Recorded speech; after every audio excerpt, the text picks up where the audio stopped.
selamat siang. Jadi bagaimana kabarnya hari ini Mbak Ina? Alhamdulillah baik, Mbak.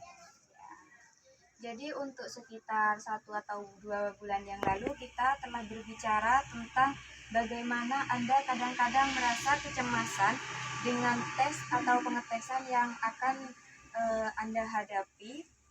Coba ceritakan kepada saya tentang bagaimana hal tersebut terjadi pada Anda dan bagaimana cara saya memahami apa yang Anda rasakan dalam situasi-situasi tersebut.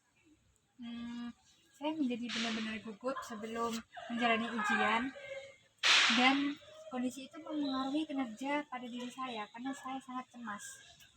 Ketika Anda bilang itu mempengaruhi kinerja Anda, kinerja yang Anda jalani, apa maksud dari semua itu?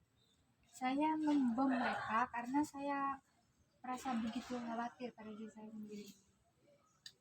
Apa yang terlintas di pikiran Anda sehingga Anda merasa begitu khawatir dan berpikir bahwa Anda tidak akan berhasil? Ya Tuhan, bagaimana kalau saya itu tidak berhasil? Apa yang akan terjadi pada diri saya jika tidak bekerja dengan baik, dan bagaimana hasilnya dan semacam itulah. Apakah Anda mengatakan sesuatu itu kepada diri Anda sendiri, atau apakah Anda melakukan percakapan itu kepada diri Anda sendiri? Saya katakan pada diri saya sendiri untuk tenang. Baiklah, Anda mengatakan kepada diri Anda sendiri untuk tenang. Apakah Anda juga mengatakan hal-hal lain, hal-hal yang kadang-kadang justru membuat Anda semakin cemas, khawatir, dan gugup? Saya akan mengatakan pada diri saya sendiri, Anda harus bekerja dengan baik. Kalau tidak, Anda akan mendapatkan masalah besar. Masalah besar? Apa masalah besar itu? Masalah besar itu berarti misalnya saya tidak bisa mendapatkan perguruan tinggi yang baik, saya tidak lulus dan semacamnya. Ketika Anda mengatakan hal-hal tersebut kepada diri Anda sendiri, bagaimana perasaan Anda? Sangat buruk. Apakah Anda juga merasakan sesuatu terjadi pada tubuh Anda? Perut dan leher saya. Tempat lain? Tidak ada. Jadi kupu-kupu dalam perut Anda dan sakit di leher itu saja? Ya. Salah satu tugas yang saya berikan kepada Anda 1 atau 2 bulan yang lalu adalah datang ke sesi hari ini. Menuliskan beberapa hal yang mungkin dapat Anda katakan kepada diri Anda sendiri ketika Anda merasakan cemas dan gugup. Kami menyebutnya sebagai cognitive self-talk. Yang dimaksud adalah ketika Anda berpikir dalam pikiran Anda sendiri dan mengatakan pada diri Anda sendiri. Oleh karena itu, Anda bisa memikirkan hal-hal yang negatif, kejam, menyakitkan, dan membuat Anda senang. Anda bahkan mulai merasakan perasaan tidak nyaman di perut dan mulai merasakan ketegangan di leher, atau Anda bisa memikirkan hal-hal yang positif dan bersikap lebih tegas. Betul.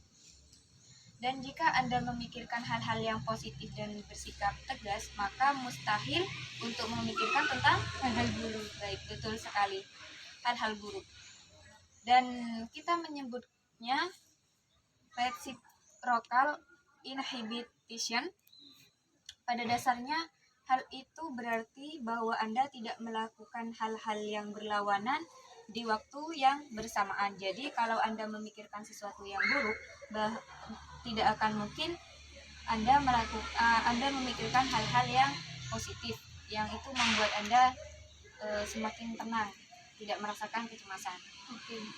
Jadi satu hal yang Anda lakukan adalah berbagi dengan saya dengan beberapa hal yang bisa Anda katakan kepada diri Anda sendiri, tetapi bukan aku lebih baik bekerja dengan baik. Kalau tidak aku akan mendapatkan masalah besar, atau tidak bisa mendapatkan perguruan tinggi yang bagus. Pikiran yang semacam ini benar-benar bisa membuat Anda khawatir dan cemas. Jadi, hal-hal yang bisa Anda katakan pada saat itu,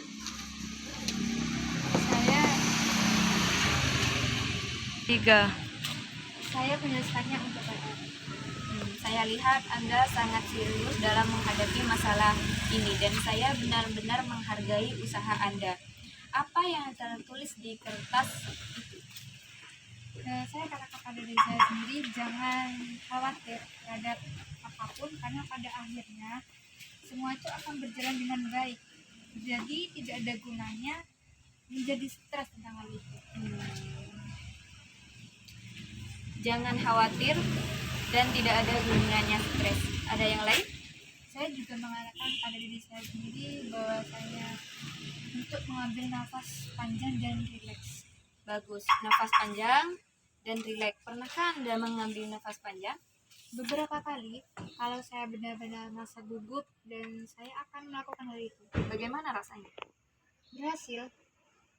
Oke, bersandarlah di kursi dan tutuplah mata Anda dan ucapkan keras-keras hal-hal yang bisa Anda katakan seperti aku harus berhasil dalam ujian ini. Aku harus bisa masuk ke dalam perguruan tinggi yang baik dan semacamnya. Dan aku ingin merasakan ketegangan dalam tubuhmu. Berhenti selama kurang lebih 15 detik. Sekarang saya ingin Anda mengatakan hal-hal yang menenangkan dan membuat rileks diri Anda sendiri. Saya ingin Anda mengatakan jangan khawatir, segala sesuatunya akan berjalan dengan baik. Jangan menjadi stres, ambil nafas panjang dan rileks. Bagaimana rasanya? Cukup baik. Saya berhenti merasa sangat gugup dan merasa lebih positif. Rasanya saya seperti bisa melakukannya tanpa merasa ketakutan, dan saya bertanya-tanya apakah ini akan berhasil di kelas. Bagus. Jadi, apa yang Anda temukan adalah ketika Anda memikirkan hal-hal yang buruk dan kejam tentang bagaimana hidup Anda akan berakhir, jika tidak akan mendapatkan nilai bagus pada saat Anda melakukan suatu tes dan semacam itu, maka Anda akan benar-benar merasa cemas dan khawatir, bahkan bisa stres. Akan tetapi, jika Anda memikirkan hal-hal yang menenangkan dan membuat Anda rileks, dan saya bisa melihat Anda benar-benar menarik nafas panjang ketika Anda mengatakan itu kepada diri Anda sendiri, lalu Anda akan rileks dan merasakan lebih baik. Ya. Bagus.